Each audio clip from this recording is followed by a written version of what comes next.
Dans un monde où les défis de l'inclusion et de l'autonomisation des femmes handicapées sont souvent sous-estimés, l'Organisation des femmes aveugles du Bénin, OFAB, se lève comme un phare d'espoir.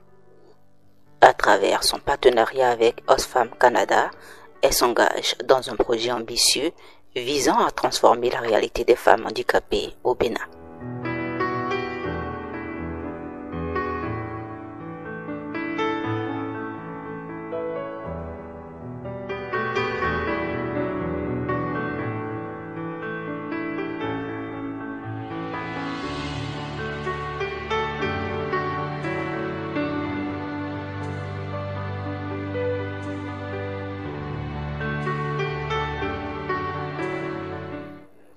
L'OFAB, une organisation apolitique et à but non lucratif, aspire à une société où les filles et les femmes handicapées jouissent pleinement de leurs droits et accèdent aux instances de décision politique et socio-communautaires.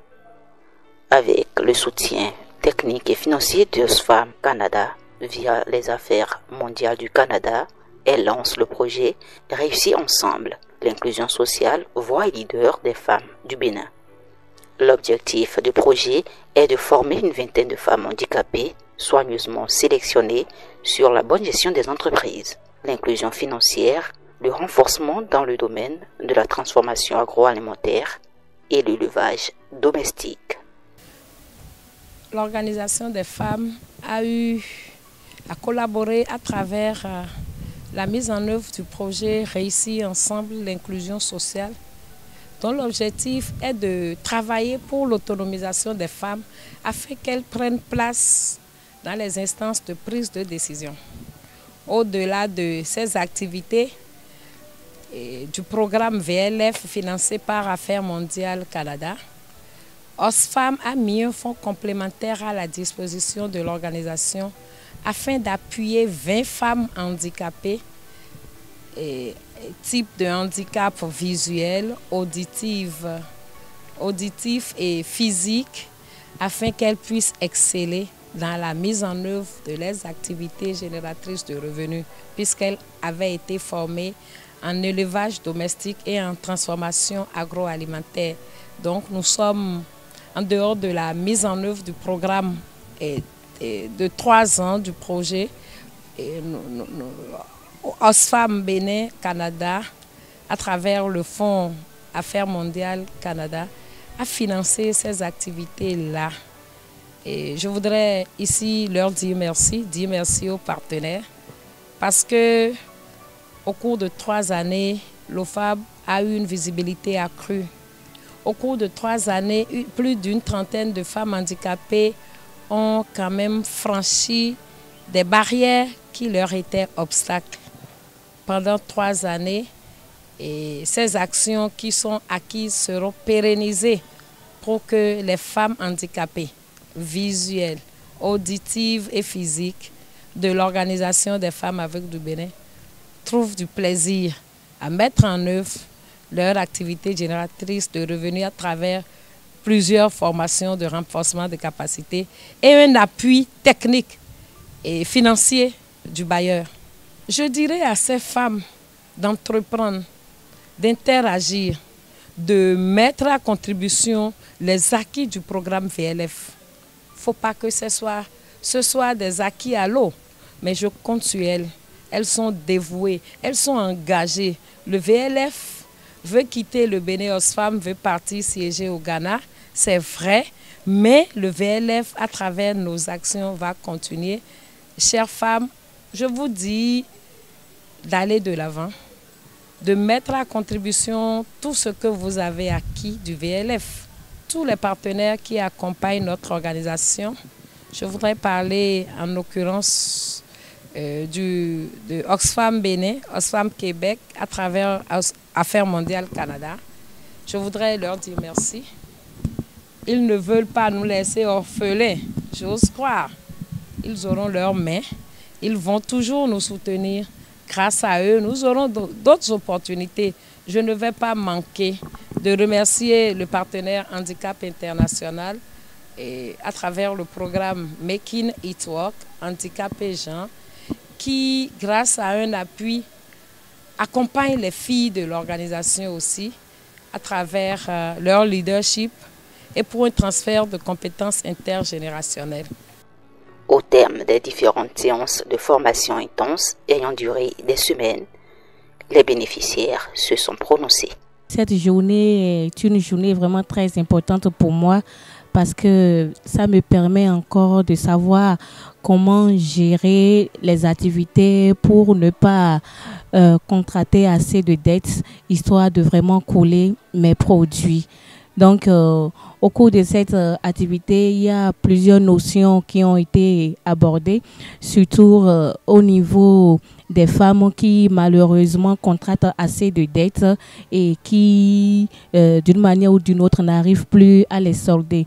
Donc, la leçon qu'il faut tirer, est une fois emprunter de l'argent, surtout dans des institutions, il faut savoir vraiment être dur en soi-même pour ne pas vraiment dilapider l'argent pour qu'après, qu'on soit face à des difficultés, ne plus dépenser, ne plus solder l'argent comme cela se doit.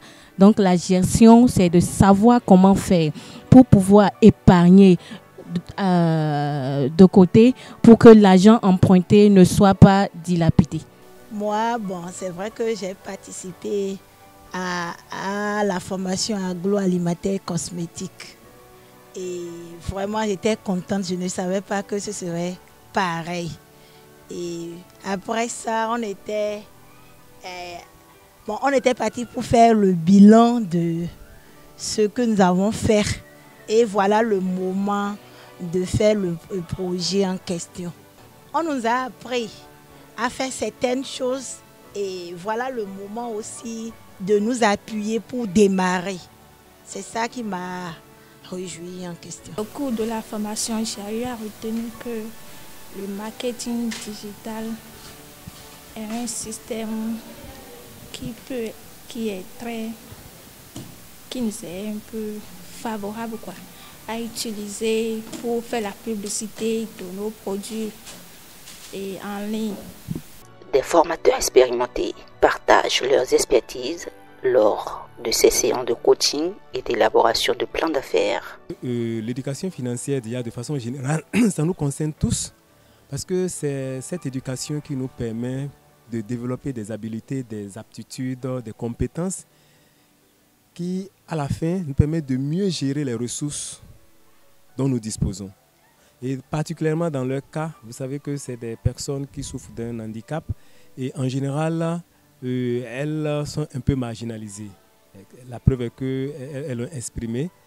Alors, elles ont même plus besoin encore de cette éducation financière. Pourquoi? Parce que elles ont déjà le courage de s'engager dans des activités génératrices de revenus. Ça, c'est une très bonne chose. Mais encore faut-il qu'elles sachent gérer le revenu qu'elles ont. Parce que le but de cette éducation financière, c'est comment parvenir à l'autonomisation. Or, c'est leur objectif. Elles se sont mises en association pour qu'ensemble, elles se soutiennent, qu'elles développent les activités et qu'à la fin, qu'elles ne dépendent pas des parents, qu'elles ne dépendent pas d'une tierce personne pour pouvoir s'épanouir dans la société. Et je crois que c'est vraiment bien vu comme raison. Et nous sommes là pour les soutenir pour ça. Déjà, nous avions été très enthousiasmés par leur capacité de réaction. Nous avons constaté que quand on parle d'éducation financière, il y a un minimum qu'elles maîtrisent. Un minimum qu'elles maîtrisent déjà du fait qu'elles sont engagées dans des activités génératrices de revenus. Donc ça veut dire qu'elles sont conscientes de la nécessité, du besoin d'argent pour leur vie au quotidien. Donc comment chercher l'argent, c'est déjà un premier pas. Maintenant, comment, une fois engagé dans l'activité, comment je fais pour que mon activité prospère, que ça me génère des revenus? Ça, c'est la grosse équation. Et quand j'ai ces revenus-là, comment je les gère pour que, d'une part, ça me permette de maintenir mon activité, de la croître et en même temps de me générer des surplus qui me permettent aussi de prendre en charge tous mes différents besoins. Alors, nous sommes là pour déjà les édifier par rapport à les activités génératrices de revenus. Et ce que nous espérons à la fin de cette formation, c'est qu'elles puissent comprendre véritablement l'importance, les enjeux de prendre au sérieux les activités génératrices de revenus. étant déjà avec un handicap, elles ont cette capacité, avec leur courage, de pouvoir s'investir. Et c'est ce qui est merveilleux. Donc, en plus de cela, qu'on puisse leur donner des notions, des compétences qui vont leur permettre de mieux gérer leurs revenus. Ça va être quelque chose de très, très, très fondamental pour elles. Parce qu'en ce moment, vous allez voir qu'elles vont changer complètement de dimension par rapport à la gestion de leurs activités. Elles vont mieux gérer leurs revenus. Elles pourront mieux s'adresser à des partenaires pour pouvoir développer leur capital, c'est-à-dire soit des institutions, des institutions bancaires ou des institutions de microfinance, ou carrément pouvoir développer des capacités de négociation avec d'autres bailleurs qui puissent leur permettre de soutenir davantage les activités dans lesquelles elles sont investies. En somme, c'est que cette activité vise l'autonomisation socio-économique de ces personnes-là. Nous sommes là, n'est-ce pas, pour renforcer les capacités de nos sœurs en matière d'éducation financière. Oui, pour les aider à adopter de bonnes pratiques en matière de gestion de l'argent, de gestion de leur activité génératrice de revenus qui devraient participer à leur autonomisation. Et dans ce cadre, nous avons plusieurs séries de thématiques à développer. Entre autres, nous avons comment gérer l'argent. Je gère mieux mon argent. Et là, on va mettre l'accent sur la nécessité de savoir hiérarchiser les dépenses. C'est très important. Qu'est-ce qui peut attendre? Qu'est-ce qui ne peut pas attendre? Quand le faire, quand ne pas le faire? C'est très important. Parce que quand on fait ça, on gère bien mieux son argent, on arrive à épargner, on arrive à faire face aux dépenses. Autre notion, je mets mon argent en lieu sûr. Où sécuriser son argent? Il y a plusieurs méthodes. On partage avec elles les différentes méthodes. On met l'accent sur les avantages et les inconvénients de chaque méthode pour leur permettre de faire des choix de sécurisation de leurs revenus de façon sécurisée, de façon responsable. Voilà. Il y a également aussi une session sur le marketing. Je vends mieux selon mes choix éclairés. Comment prendre soin de son activité pour attirer plus la clientèle, vendre plus et faire plus de bénéfices? Comment entretenir son carnet d'adresses? Mes clients, comment est-ce que je m'en occupe? Quand je ne les vois pas, qu'est-ce que je dois faire? Voilà, dans cette session, on développe ces aptitudes et on partage des expériences ensemble. Également, comme session, nous avons, j'obtiens facilement mon prêt auprès d'un SFD. SFD entendu, système financier décentralisé. Ce sont des institutions de microfinance. Oui, parce que pour faire un prêt, il faut des aptitudes. Comment faire? De combien est-ce que j'ai besoin? Oui. J'en ai besoin pour faire quoi? Oui. Pourquoi ne pas détourner l'objet du crédit? Voilà. Voilà autant d'éléments qu'il est important de partager, de rappeler avec les participants pour leur éviter des pièges en matière de gestion de l'argent qui ne contribuent pas vraiment à leur pleine autonomisation. Je ne peux que remercier d'abord les partenaires. Ce n'est pas facile. C'est pas facile parce que je connais Je connais beaucoup de structures qui œuvrent dans le même domaine que l'OFAB, mais ils n'ont pas la vision de l'OFAB.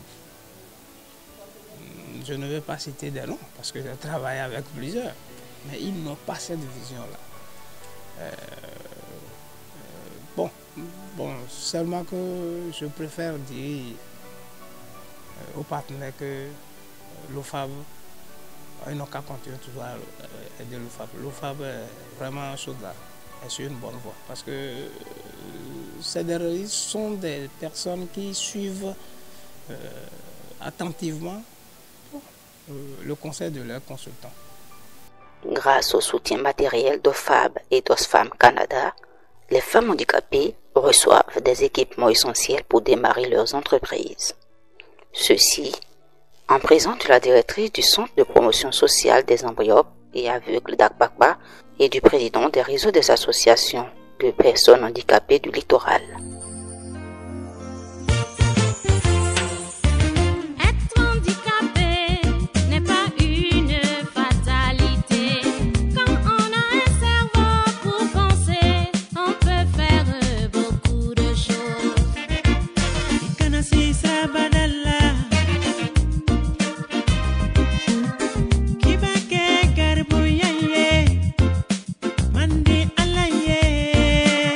Heureuses, les femmes handicapées ont exprimé leur satisfaction et leur gratitude envers le projet. Leur voix, longtemps marginalisée, trouve enfin une tribune pour s'exprimer et inspirer d'autres femmes dans de pareilles situations. Ce projet vient en prélude à une autre formation que nous avons eue sur la transformation agroalimentaire et l'élevage domestique. Donc le projet VLF qui est à sa fin a prévu un fonds complémentaire pour appuyer les femmes en activité génératrice de revenus. À l'issue de cette formation, nous souhaiterions que les femmes soient capacitées pour interagir avec leur clientèle, qu'elles soient à même d'entreprendre une activité génératrice de revenus pour subvenir aux besoins de leur famille et de la société en général.